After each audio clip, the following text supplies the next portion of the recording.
अस्सलाम वालेकुम नाजरीन, मैं हूं ज़फ़र डोगर और आप देख रहे हैं प्रोग्राम आज 41 के साथ। नाजरीन, तालीम के ज़रिए ही दुनिया ने तरक्की की है। तालीम के ज़रिए ही हर तरह की ग्रोथ, शऊर की बेदारी और दुनिया भर में जितनी जो इनकलाबात आए वो अमली इनकलाब से पहले ज़हनी और फ़िक्री इनकलाब ही आते हैं और ये तालीम की बदौलत मुमकिन होता है।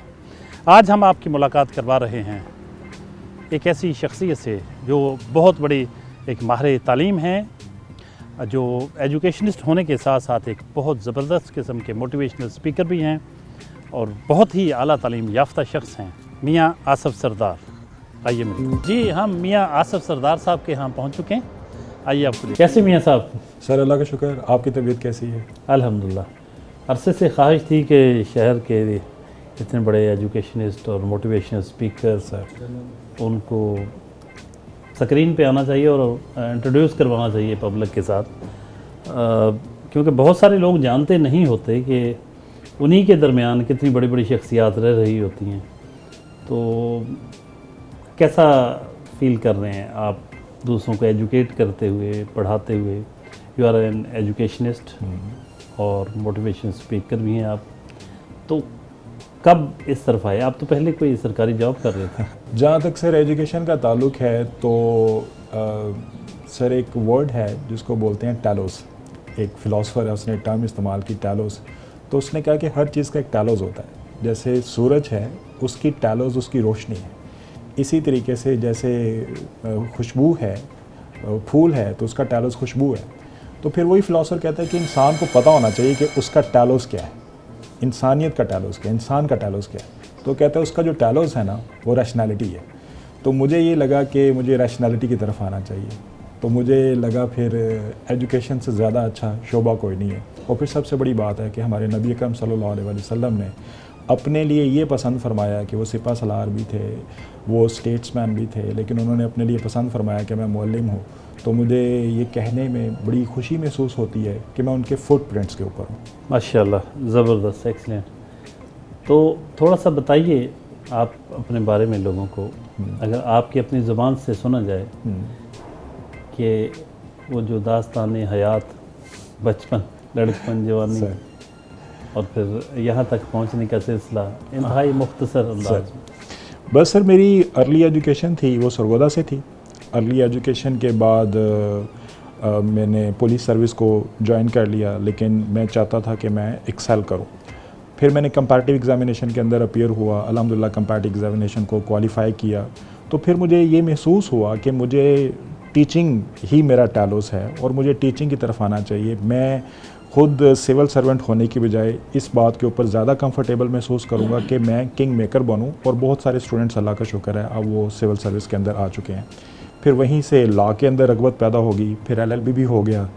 फिर अगेन टीचिंग वाला जो एलिमेंट था वो अंदर मौजूद था। फिर मैंने कुछ वकला हज़रात को भी पढ़ाना शुरू कर दिया, अल्हम्दुलिल्लाह वो फिर जजेस भी बन गए। फिर इसी तरीके से LLM भी मुकम्मल हो गया। तो अब तक की अगर मैं बात करूं तो शायद कोई 20,000 के करीब स्टूडेंट्स हैं अल्हम्दुलिल्लाह, जिन्हें मैं कोई ऑलमोस्ट 20 ईयर्स के अंदर पढ़ा चुका हूं, कोच कर चुका हूं, गाइड कर चुका हूं। इसके अंदर कुछ बहुत अच्छी पोजीशंस के अंदर मौजूद हैं। और सच्ची बात है कि जैसे एक हमारे सूफ़ी शायर हैं सुल्तान बाहू, तो कहते हैं कि करामतों के अंदर कहते हैं कि वो अपने मुर्शिद से ऊपर चले गए थे। तो अब तो जो मेरे स्टूडेंट्स हैं अल्हम्दुलिल्लाह वो मेरे से कई गुना आगे जा चुके हैं। तो मैं ये समझता हूँ जिसके अंदर जितनी क्वेस्ट होती है, जिसके अंदर जितनी तड़प होती है, जिसके अंदर जितनी लगन होती है, तो अल्लाह ताला आपको अपनी उसकी क्वेस्ट के अगेंस्ट, उसकी तड़प और उसकी शौक़ और उसके ज़ौक़ के अगेंस्ट नवाजता है। तो मुझे खुशी होती है कि मेरे स्टूडेंट्स बहुत सारे मुकामात पे मुझसे आगे हैं। ये मरहला बड़ा दिलचस्प होता है और मुश्किल भी होता है कि आप एक जॉब छोड़ के आप बिज़नेस की तरफ आएँ या किसी ऐसे मिशन की तरफ, जैसे टेलोस का आपने लफ्ज़ इस्तेमाल किया। जैसे कोई कहता है कि मैं शायद पैदा ही इस काम के लिए हुआ था, मुझे महसूस हुआ कि मैं इस वक्त राइट प्लेस पे नहीं हूँ, राइट पोजीशन पे नहीं हूँ, तो मेरी जगह, मेरा मकाम कोई और है। एक तो ये सोचते कम हैं लोग, दूसरा अगर सोच भी लें तो जो जॉब करते हैं उनमें इतना हौसला नहीं हो पाता कि वो छोड़कर कोई अपने पैशन की खातर राइट प्रोफेशन चुनने की खातिर वो पहला जो है उसको छोड़ सकें, तो ये बड़ी करेज का काम होता है। सर आपने बिल्कुल ठीक फरमाया। मेरे जहन में मैस्लो की एक थ्योरी आ रही है, उस थ्योरी के अंदर भी कहता है कि पहले सर हमारी बेसिक नीड्स होती हैं, फिर सेकेंडरी नीड्स होती हैं, फिर टर्शरी नीड्स होती हैं, फिर हम सेल्फ एस्टीम की तरफ जाते हैं और सेल्फ एक्चुअलाइजेशन की तरफ जाते हैं। यानी बड़ी लेट जाके हम सोचते हैं कि मैं कौन हूँ, मुझे किस मकसद के लिए बनाया गया है और मेरा रोल क्या है, मैंने करना क्या है। एक्चुअली सर मेरा एजुकेशन सेक्टर में आने का या इसके अंदर मुंसलिक होने की सबसे बड़ी शायद मोटिवेशन ही ये है कि मैं स्टूडेंट्स को बता सकूं कि यार तुम कौन हो, तुम क्या हो, तुम्हारा रोल क्या हो, तुम क्या कर सकते हो। तो क्योंकि मैंने लोगों को बताना था तो मुझे सबसे पहले ये फिर खुद से क्वेश्चन करना था कि भाई मैं कौन हूँ, मुझे किस लिए पैदा किया गया है, मेरा रोल क्या है। तो मैंने ये पहचाना कि मेरा रोल एज अ टीचर अच्छा है। और सर मैं मेरी डिग्री मास कम्युनिकेशन भी है, फिर लॉ के साथ भी दिलचस्पी है, प्रोफेशन उसके अंदर भी आ जाता है। तीसरी बात है ब्यूरोक्रेसी के साथ। तो सर स्टेट के 3 पिलर्स हैं, यू नो बेटर सर, कि लेजिस्लेचर है, एग्जेक्टिव है, जुडिशरी है।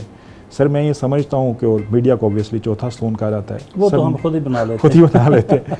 सर मुझे लगता है कि ये सारे स्तूनों की मौजूदगी एजुकेशन की वजह से, तालीम की वजह से, इल्म की वजह से। सर अगर बहैसियत टीचर हम अच्छे लेजिस्लेचर पैदा करेंगे तो हमारी अच्छी पार्लियामेंट होगी। बहैसियत टीचर अच्छे एग्जेक्टिव पैदा करेंगे, अच्छे ऑफिसर्स पैदा करेंगे तो हमारा वो स्तून जो है वो मजबूत होगा। इसी तरीके से जुडिशरी में।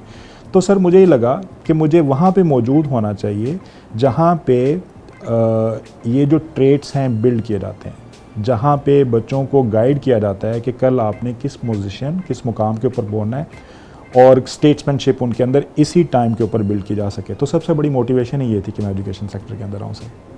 तो आप महसूस करते हैं कि आपने कोई एक अफसर ऐसा पैदा कर दिया है जो इस मुल्क में कोई बेहतरी ला सकेगा? तो हमारे यहाँ बदकिस्मती ये है कि मतलब बेशुमार अफसर भी आते हैं, पार्लियामेंटेरियंस भी आते हैं, इसी प्रोसेस से आते हैं, तालीम हासिल करते हैं, डिग्रियाँ भी लेते हैं और मुख्तलिफ ख़ास तौर पे हमारे ब्यूरोक्रेट्स जो हैं वो तो अपने अपने शोबे भी छोड़ के, डॉक्टरी भी छोड़ के, सब कुछ छोड़ के पावर के हसूल के लिए, पैसे के, ताकत के हसूल के लिए मतलब अपनी वो पेशे भी छोड़ने को तैयार हो जाते हैं, जिनके लिए, जिनसे हम समझते हैं कि वो वहाँ रहकर भी इंसानियत की बड़ी ज़बरदस्त खिदमत कर सकते हैं। तो क्यों ऐसा है कि मतलब ये क्या है? सैलरी देखें वो तो इतनी नहीं होती। हाँ। तो क्या वो जो एक अंदर उनके एक पावर का हंगरी होना, पैसे की लालच होना जिसके लिए वो आ रहे हैं, वो तो ख़त्म करना काफ़ी मुश्किल काम है। सर आप बिल्कुल ठीक कह रहे हैं।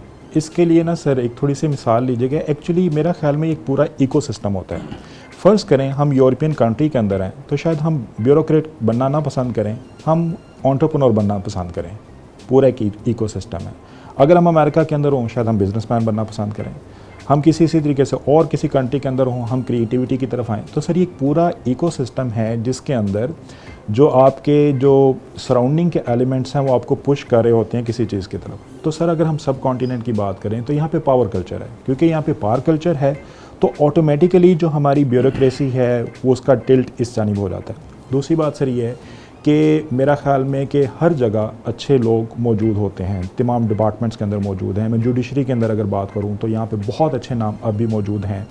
बल्कि फौरी तौर पे मेरे जहन में जस्टिस भगवान दास जैसे नाम आ गए, कॉर्नेलियस जैसे नाम आ गए, जस्टिस कॉर्नेलियस नाम आ गए। हालांकि मुसलमान भी नहीं थे लेकिन इसी धरती के बेटे थे, लेकिन उन्होंने जुडिशरी के अंदर बड़ा अच्छा कंट्रीब्यूट किया।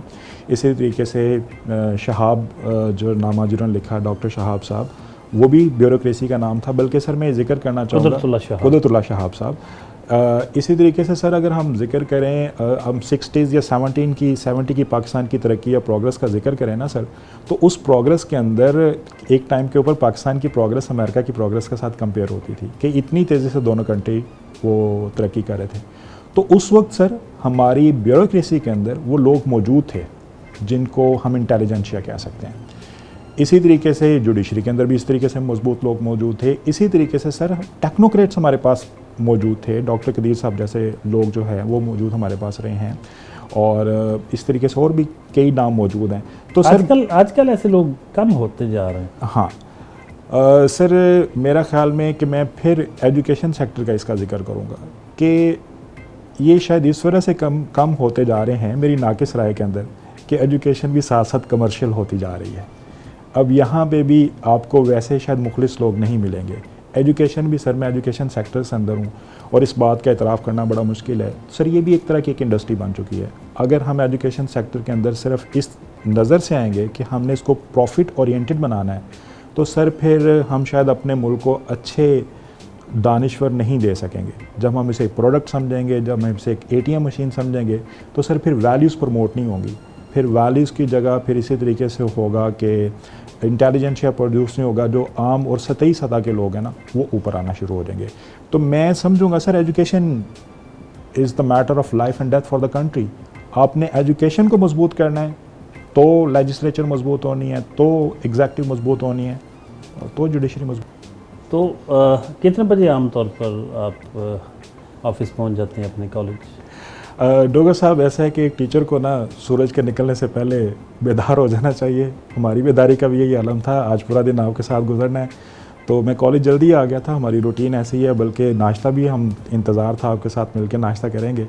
तो मेरा ख्याल गपशप का सिलसिला बाद में जारी रखते हैं, पहले हम खाने की तरफ चलते हैं।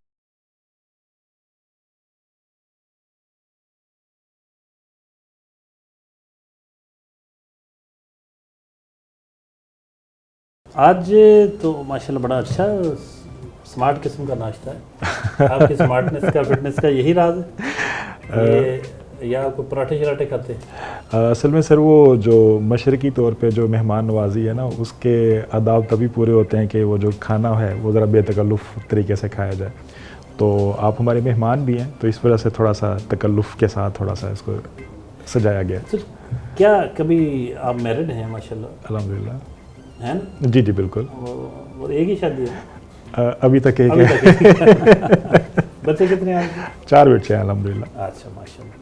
तो खाना शाना घर से मिल जाता है ना? जी बिल्कुल, ऐसे ही आज तो इत्तेफाक से इधर खाना पड़ रहा है ना? जी ऐसे ही है सर, ऐसे ही है। बल्कि एक दिलचस्प बात आ गई सर कि वो कहते हैं कि आदमी और परिंदे का नसीब एक जैसा है कि घर चलाने के लिए घर से निकलना पड़ता है। वाह। तो बस ऐसे ही है सर कि एक हमारे ऊपर जो जिम्मेदारियां हैं बाप होने के नाते, तो उसके लिए फिर ये है कि थोड़ा सा फैमिली लाइफ को किसी हद तक सेक्रीफाइस भी करना पड़ता है। बिल्कुल सही। कभी खुद बनाया नाश्ता? हाँ, मैं कोशिश करता हूँ, और फिर उस दिन घर वाले रोज़ा रख लेते हैं क्योंकि कहते हैं कि अगर आपने बनाया तो खाना भी आपने है। मतलब टेस्ट हाँ, अच्छा नहीं होता? अच्छा टेस्ट नहीं होता। सही। तो आपको वैसे बाई चॉइस जब आपने खाना हो तो क्या बनवाते हैं, क्या अच्छा लगता है आपको? सर, मुझे देसी फूड पसंद है, पाकिस्तानी फूड पसंद है, और बल्कि इसके ऊपर भी मेरा ये ख्याल है कि जिस खित्ते जिस जगह पे आप मौजूद होते हैं ना, तो अल्लाह ताला ने आपको जो बॉडी सिस्टम है उसी के मुताबिक आपको बनाया होता है। तो फास्ट फूड की जगह मैं कोशिश करता हूँ कि यानी जो देसी फूड है वो हो, दाल हो, सब्ज़ी हो, रोटी हो, और ख़ास तौर पे जब आप 40+ हैं तो फिर वाकई आपको जो प्योर डाइट है, ऑर्गेनिक डाइट है, उसके ऊपर फोकस करना चाहिए। तो मेरी भी कोशिश ये होती है कि ऑर्गेनिक जो डाइट है उसको भी जो है ना अपना ज़िंदगी का हिस्सा बनाया जाए। अगर आप खुद से मोहब्बत करते हैं, जीना चाहते हैं, तो फिर आपको पहले अपने खाने के ऊपर तवज्जो देनी होगी। वाह। अच्छा खाएंगे तो ज़्यादा जिएंगे। सुपीरियर कॉलेज शाहीन कैंपस के एक क्लासरूम में जा रहे हैं, जहाँ कुछ स्टाफ मेंबर्स हैं, कुछ स्टूडेंट्स हैं, जिनको उनके फ्यूचर के हवाले से गाइडलाइंस दी जाएंगी। Sir please. आइए चलते हैं। अगर आप लाइफ में सक्सेसफुल होना चाहते हैं तो मैं आज आपको 4 क्यूज के बारे में बताऊंगा। बेटा, आपने ये 4 क्यूज अंडरस्टैंड करने हैं कि ये 4 क्यूज कौन से हैं। स्टूडेंट, अगर आपने सक्सेसफुल होना है तो जो पहले क्यू ने आपकी लाइफ के अंदर कंट्रीब्यूट करना है स्टूडेंट, वो है IQ। स्टूडेंट, ये IQ क्या है? IQ stands for intelligence quotient. इस इंटेलिजेंस कोशेंट से मुराद ये है कि आपने अपनी एकेडमिक्स के अंदर एक्सीलेंस को डेवलप करना है, आपने अपनी स्टडी के ऊपर फोकस करना है, आपने सिलेबस कंप्लीशन के ऊपर तवज्जो देनी है, आपने टेस्ट सीरीज को अच्छे तरीके से कंडक्ट करना है। तो स्टूडेंट्स, अगर आपने सक्सेसफुल होना है तो ये IQ आपकी सक्सेस के अंदर कंट्रीब्यूट करेगा। कितना कंट्रीब्यूट करेगा? तो ये ऑलमोस्ट 25% कंट्रीब्यूट करेगा। स्टूडेंट, सिर्फ आपको सक्सेसफुल होने के लिए IQ बिल्ड नहीं करना, बल्कि EQ भी बिल्ड करना है। Then what is EQ? Students, ये EQ इमोशनल कोशेंट है। स्टूडेंट्स, ये इदारा हम ये कोशिश करेंगे कि आपके अंदर इमोशनल इंटेलिजेंस पैदा हो सके, आपके अंदर इमोशनल स्टेबिलिटी पैदा हो सके, आपके अंदर डिसीजन मेकिंग एबिलिटी जो है पैदा हो सके। तो स्टूडेंट्स, IQ के साथ EQ का बिल्ड होना बड़ा ज़रूरी है। और एक तीसरा Q जिसको आपने अंडरस्टैंड करना है, उसका नाम है बेटा SQ। Now what is SQ? SQ is social quotient. ये सोशल कोशेंट क्या है कि आपने अपने आप को सोशली कनेक्ट करना है। स्टूडेंट, हम आइसोलेशन के अंदर नहीं रह सकते, इंसान तनहा नहीं रह सकता, इंसान ने सोसाइटी के अंदर रहना है। और मेरे इस जुमले को अपने जहन के अंदर रखिएगा, नेटवर्क इज नेटवर्थ। आपने लोगों के साथ कनेक्ट होकर रहना है। अगर आपके कनेक्शन स्ट्रांग होंगे तो ये आपका सरमाया के तौर पे आपके साथ काम आएंगे और ये सरमाया साबित। मियाँ साहब, आप कभी लाइफ प्लान करके आपने यहाँ तक पहुँचे हैं या हालात आपको यहाँ तक ले आए? सर, बड़ा दिलचस्प आपने बात पूछी है। मेरा ख्याल में सर, जिस कंडीशन में, जिन सर्कमस्टांसेस के अंदर आप रहते हैं ना, इसके अंदर सारा कुछ आप खुद से प्लान नहीं करते, बल्कि आपकी लाइफ के अंदर एक्सीडेंट्स और को एक्सीडेंट्स अपना बड़ा रोल प्ले करते हैं। अगेन वो मेरे ज़हन में रेफरेंस आ गया हार्डी का। तो हार्डी का सर जो लिटरेचर है ना, उसमें वो कभी भी चीज़ों को आइडियलाइज़ नहीं करता। वो कहता है कि आपकी लाइफ के अंदर बहुत सारे एक्सीडेंट्स और को एक्सीडेंट्स होते हैं जिससे आपकी लाइफ जो है वो शेप होती रहती है। बल्कि मैं जिक्र करना चाहूँगा कि मेरी लाइफ के अंदर जो टर्न आया वो एक बड़ी हार्ट टचिंग फीलिंग्स हैं। मेरे वो वालिद साहब की वो वफ़ात थी। तो उसके बाद मैंने बिलखुसूस तौर पे सोचा कि मुझे कोई ऐसा काम करना चाहिए और इस तरीके से अपनी लाइफ को शेप करना चाहिए कि मैं अपने वालिद साहब के लिए भी सदका जारिया बन सकूं और बाकी सोसाइटी की जो है ना वेलफेयर, उसके लिए भी काम कर सकूं। तो मेरा ये ख्याल है कि मौत तो कोई भी प्लान नहीं करता। तो वालिद साहब की वफ़ात ने मेरी लाइफ में टर्न करने के अंदर, उसको रीशेप करने के अंदर एक बड़ा ज़्यादा कंट्रीब्यूशन किया। आपके मंसूबों में एक तो जो आप प्रेजेंटली आप कर रहे हैं, आप मोटिवेशनल स्पीकर के तौर पर रोल अदा कर रहे हैं, एक एजुकेशनल के तौर पे रोल अदा कर रहे हैं, एजुकेशनिस्ट के तौर पे, और इसके साथ साथ आप सर्विसेज देते हैं मुख्तलिफ एकेडमीज़ को। बहुत पाकिस्तान के प्रेस्टिजियस अदारों में आपकी लेक्चर्स रखवाए जाते हैं। CSS और PMS के स्टूडेंट्स बेशुमार आपके तैयार करता हैं। ये खुद एक बहुत बड़ा प्रोजेक्ट है, बहुत बड़ा काम है जो आप कर रहे हैं। फर्दर आपके जहन में क्या मंसूबे हैं? ब्रेक लग गई है या आप आगे बढ़ेंगे? और डोगर साहब, ऐसा है कि वो जो बहता पानी है वो दरिया की मानिंद होता है, तो ज़िंदगी भी बहते पानी की मानिंद होनी चाहिए। सर, मुझे इस टाइम के ऊपर ये लगता है कि मुझे जो स्टूडेंट्स की लाइफ के अंदर जो कंट्रीब्यूशन करनी चाहिए, बल्कि अपनी लाइफ को भी एक और जो सिमत देनी चाहिए सर, वो टेक्नोलॉजी को देनी चाहिए। हमें ये रियलाइज़ कर लेना चाहिए एजुकेशन सेक्टर के अंदर रहते हुए कि सर अब ये डिग्री से ज़्यादा सर्टिफिकेशन का दौर है, ये टेक्नोलॉजी का दौर है। तो अब हमें अपने स्टूडेंट्स को फ़ौरन टेक्नोलॉजी की तरफ लाना चाहिए। मुझे मेंशन करना चाहिए कि हमें अपने स्टूडेंट्स को ई-कॉमर्स की तरफ लाना चाहिए, अपने स्टूडेंट्स को हमें आर्टिफिशियल इंटेलिजेंस की तरफ लाना चाहिए। सर, ये डाटा एनालिसिस का टाइम है, अपने स्टूडेंट्स को उस तरफ लेना चाहिए। सर, ये साइबर सिक्योरिटी का टाइम है, अपने बच्चों को इस तरफ लेके आना चाहिए। तो मैं अपने इदारे के अंदर भी सर यही कोशिश कर रहा हूँ कि मैं अपने इदारों को, अपने जो स्टूडेंट्स हो, उनको अब टेक्नोलॉजी से ज़्यादा फेमिलियर कर सकूँ, आगाह कर सकूँ। तो उनके माइंड के अंदर ये इनकलकेट कर सकूँ कि अब जो डिग्री है वो काफ़ी नहीं है, बल्कि डिग्री के साथ हुनर होना आपके लिए बड़ा ज़रूरी है। मैं मज़ीद इस बात पे गुफ्तगू करके प्रोग्राम का वक्त ज़ाया नहीं करना चाहता। बहुत खूबसूरती के साथ आपने वजाहत कर दी, लेकिन क्या इस बात का रोना रोया जा सकता है कि इस वक्त भी हुकूमती सतह पर निसाब को तब्दील करने का कोई एहतमाम कम से कम नज़र नहीं आता हमें? सर, आपने वो दिल के तार छेड़ने वाली वो आप सारी बातें कर रहे हैं। सर, मैं I would like to take moment.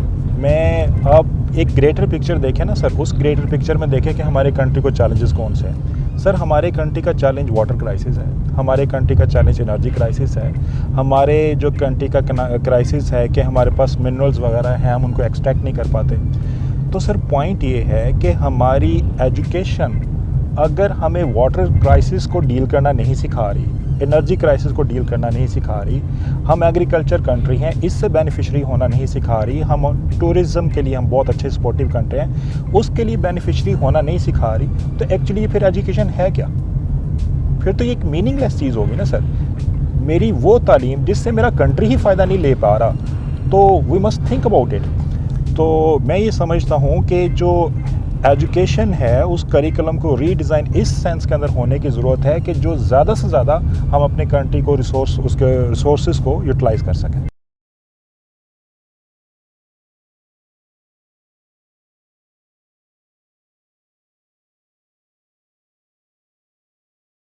Kaplan institute पहुँचे हैं। करियर काउंसलिंग का ये अदारा है जहाँ सर्विसेज देते हैं, उनको कंसल्टेंसी प्रोवाइड करते हैं मियां आसिफ सरदार। आइए, CEO Kaplan institute Amjad Hussain साहब मौजूद हैं। बहुत अच्छी तरह से मियां आसिफ सरदार साहब के बारे में जानते हैं। उन्हें कितना जानते हैं, उनकी नज़र में मियां आसिफ सरदार साहब क्या हैं, उन्हीं की ज़ुबानी सुनते हैं। सर कहिएगा। अच्छा, मियाँ साहब को अल्लाह ताला ने जो शख्सियत दी है ना, वो शख्सियत एक किस तरह की है कि वो जिसके साथ भी जुड़ेंगे, जिसके साथ भी बैठेंगे, वो इनसे कुछ ना कुछ सीखेगा ज़रूर। हम लोग जो एजुकेशन में काम कर रहे हैं वो बड़ा डिफरेंटली कर रहे हैं। लाइक हमें ये होता है कि सिर्फ हमने एजुकेशन नहीं देनी, सिर्फ डिग्री के पीछे नहीं भागना, वो स्किल भी बच्चे के पास हो। अच्छा, ये वाला जो काम है ये मियाँ साहब के बगैर अगर शायद इनसे उस तरह से मुलाकात नहीं होती, इस तरह से इनसे सीखने का मौका नहीं मिलता, तो शायद बहुत सारी चीज़ें हमें उस तरह से क्लियर नहीं होती। एक बहुत प्रैक्टिकल आदमी है, अल्लाह ताला ने इनको जो सलाहियतें दी हैं उनको, एक होता है कि इंसान के पास एसेट्स बहुत होते हैं लेकिन वो उन एसेट्स को उतना पॉजिटिवली यूज़ कर नहीं रहा होता या कर नहीं पा रहा होता। तो यहाँ पे ये मसला नहीं है, ये अपने जो अल्लाह ताला ने इनको जो एसेट्स दिए ना उनको ये ओवर यूज़ कर रहे हैं। शुक्र है अल्लाह का कि इस तरह के जो एक्टिव एनर्जेटिक लोग जो हैं वो हमारे साथ जुड़े हुए हैं, हमारे पास है, हमारे साथ। तो ये बताइए कि हमारे बच्चों के जहनों से अभी तक ये बात क्यों नहीं निकलती? वो अभी भी वो डिग्री 4-4 साल की BS हो गया, फिर MS, फिर PhD, और हमारी हुकूमतें, हमारे अदारे कहते हैं कि जी जब तक आपकी PhD नहीं होती आप जॉब भी नहीं कर सकते। तो इतनी लंबी तवील एजुकेशन हासिल करने के बाद बेचारे भूखे मरते हैं, बेरोज़गार होते हैं। तो वो इस तरफ, इस चक्कर से निकलने का उनके जहन में ख्याल क्यों नहीं आ रहा? सर आप बिल्कुल सही फरमा रहे हैं, बल्कि मैं यहाँ पे कुछ गवर्नमेंट के एफर्ट्स को भी रिकॉग्नाइज़ करना चाहूँगा। टेफ्टा के, नेफ्टेक के इंस्टीट्यूट्स ऐसे हैं जो बच्चों को अब सर्टिफिकेशन करवा रहे हैं। इन सर्टिफिकेशन का मतलब ये है कि बच्चों को फौरी तौर पे इस काबिल बनाया जा सके कि वो अर्निंग कर सकें। और ये जो आपने बात की है ना सर IT वाली, ये बड़ी खूबसूरत आपने बात की है। अगर हम अपने पड़ोसी मुल्क को ही देखें तो उसकी जो सॉफ्टवेयर इंडस्ट्री है उसके मुल्क के GDP के अंदर एक बहुत बड़ी कंट्रीब्यूशन जो है वो प्ले कर रही है। तो इसी तरीके से सर हमारे कंट्री के अंदर भी हाँ इस तरफ तवज्जो मौजूद है, लेकिन मेरे ख्याल में इसको मज़ीद शद्दोमद से हमें इसको कोशिश को बढ़ाने की ज़रूरत है। सॉफ्टवेयर इंडस्ट्री एक बहुत बड़ी इंडस्ट्री है, ग्रोइंग इंडस्ट्री है, और ये कॉल ऑफ द डे है। अपने स्टूडेंट्स को सर हमें वेब डेवलपमेंट की तरफ लेके आना है, हमें उनको कंप्यूटर की लैंग्वेजेस सिखानी है, पाइथन वगैरह की लैंग्वेजेस सिखानी है, हमें उन्हें डाटा एनालिसिस करना सिखाना है सर, डाटाबेस सिखाना है सर। ये वो चीज़ें हैं जो कॉल ऑफ द डे हैं। तो मैं ये समझता हूँ कि अब शायद बच्चों के अंदर अवेयरनेस बढ़ रही है, उनकी इंफॉर्मेशन का जो स्केल है वो बढ़ चुका है। हाँ स्टिल कुछ जो हैं पेरेंट्स हैं वो कन्वेंशनल माइंड रखते हैं, वो स्टिल वो रिटोरिक उसी तरीके से अपनी सेंस रखते हैं कि हमने यही डिग्रीज़ करवानी है। लेकिन मेरा ख्याल है कि बच्चों के अंदर अवेयरनेस बढ़ चुकी है। सोशल मीडिया के जहाँ पे नुकसानात हैं वहाँ की उसकी पॉजिटिविटी ये है कि वो बच्चों को जो न्यू ट्रेंड्स हैं उसके बारे में बता रहा है। इतनी जगहों पे लेक्चर देते हैं, बड़े उमरा को लेक्चर देते हैं, उनके बच्चों को लेक्चर देते हैं, आम लोगों को भी देते हैं। आज हमारे प्रोग्राम के ज़रिए बताइए ना कि एक आम शख्स, एक आम मिडिल क्लास का बच्चा, लोअर मिडिल क्लास का बच्चा, जब उसको आप ये कहते हैं कि वो एंटरप्रेन्योर बने, वो जॉब सीकर ना बने, जॉब देने वाला बने, तो वो बेचारा जो फीसें भी देने के काबिल नहीं होता अपनी, वो किस तरह से एंटरप्रेन्योरशिप में आए, किस तरह से वो जॉब देने वाला बने? ये एक ऐसा सवाल है जिसका जवाब आपसे चाहिए।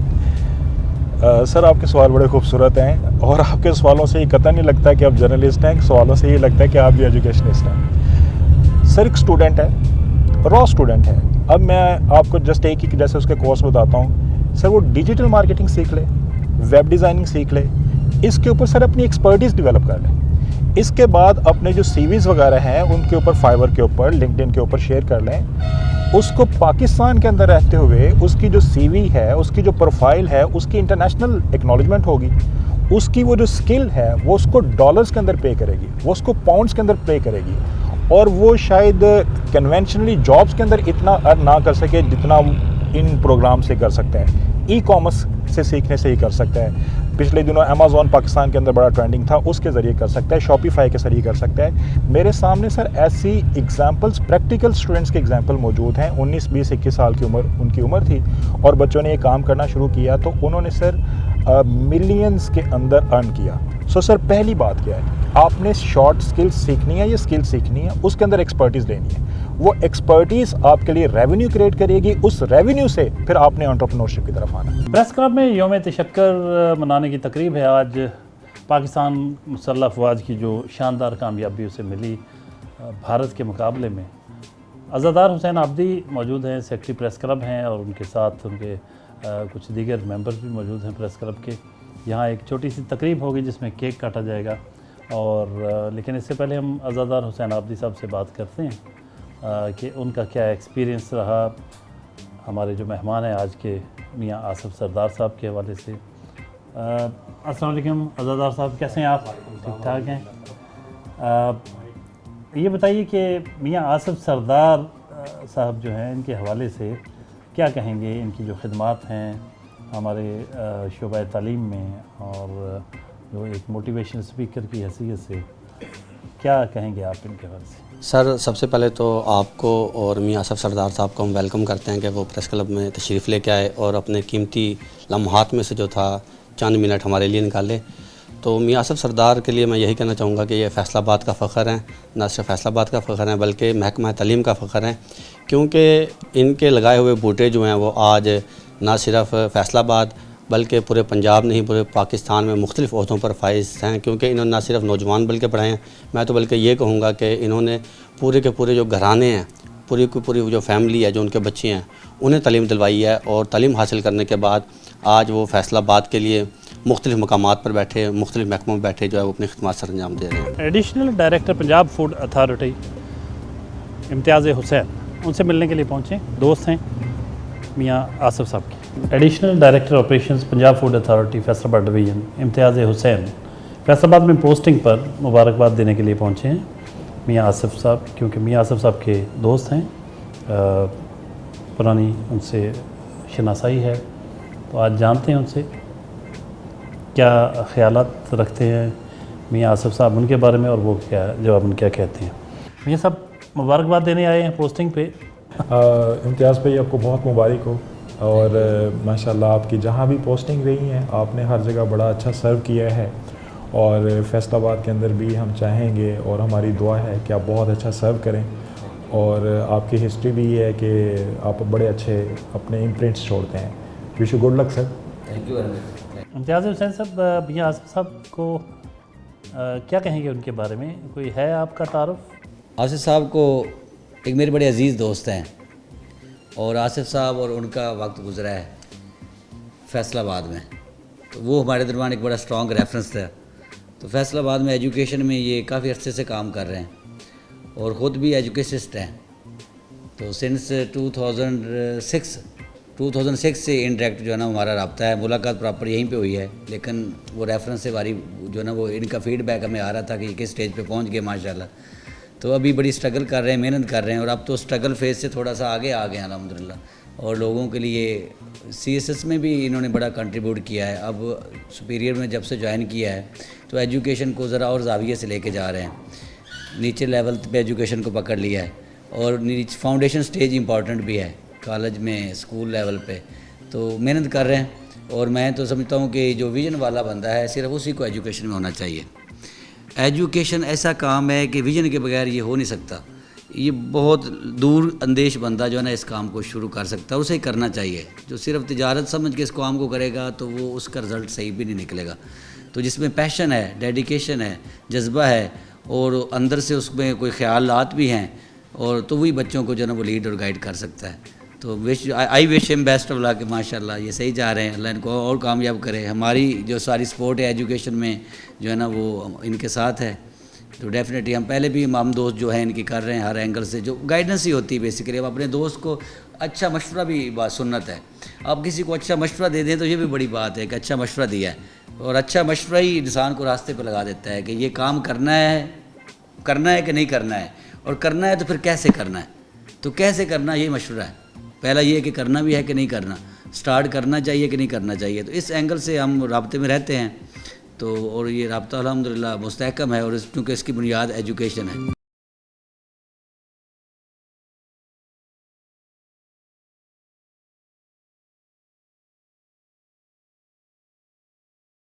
इस्तकबार के प्रेसिडेंट राय सैफुर रहमान भट्टी ने चाय का अहतमाम किया है मियाँ आसिफ सरदार साहब के एजाज़ में। आइए, राय सैफुर रहमान भट्टी साहब के पास मौजूद हैं, बाहर प्रेसिडेंट हैं। यहाँ अमजद इस्लाम राना साहब हैं, शहर के बड़े एक इल्मी अदबी शख्सियत हैं, रेडियो पर भी प्रोग्राम भी करते हैं, शायर भी हैं, अदीब भी हैं और एजुकेशनिस्ट भी हैं। अब तो उनसे बात करेंगे। मोहम्मद अफजल अली साहब एडवोकेट हैं, एसोसिएट हैं राय सैफुर रहमान भट्टी साहब के, उनसे गुफ्तगू होगी।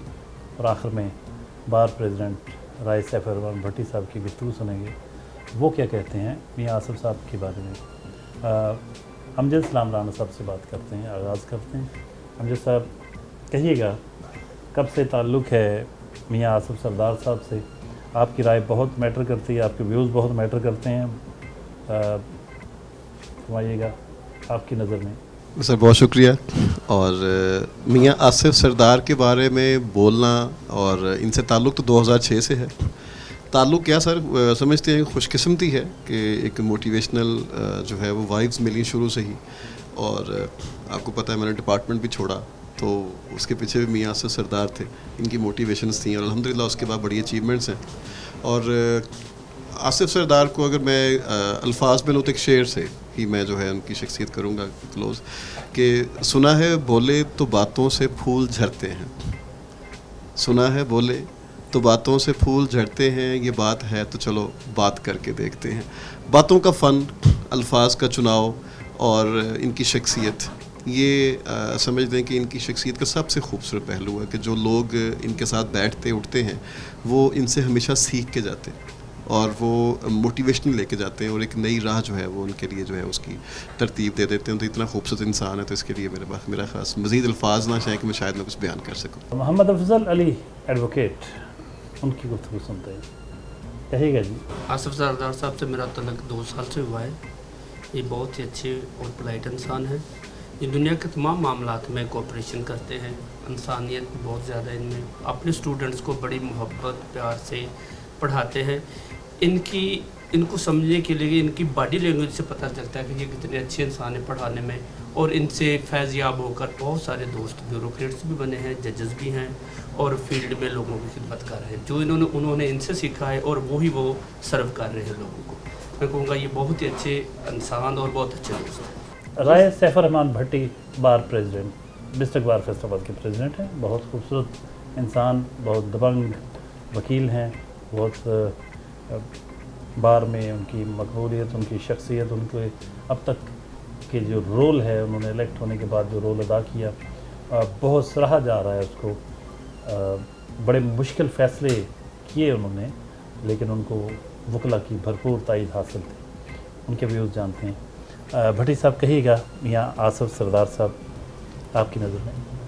बिस्मिल्लाहिर्रहमानिर्रहीम। सबसे पहले तो मैं डोगर साहब आपका और आपकी टीम का बेहद मशकूर हूँ, और आपको खराज तहसीन भी पेश करता हूँ।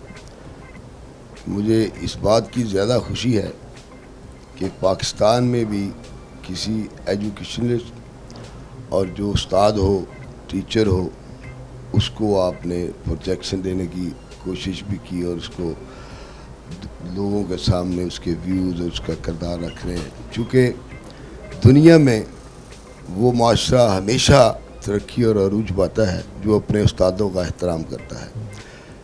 मैं एक वाक़या सुनाने के बाद आसिफ साहब के मुतल्लिक़ बात करूँगा कि एयरपोर्ट पे जब जाते हैं हम किसी भी इंटरनेशनल एयरपोर्ट पे माशवाए पाकिस्तान, अगर किसी को ये खबर मिल जाए कि ये किसी यूनिवर्सिटी का, किसी स्कूल का, किसी कॉलेज का टीचर है, तो उसको बग़ैर तलाशी लिए वो गुजरने देते, इतना उसका एहतराम है।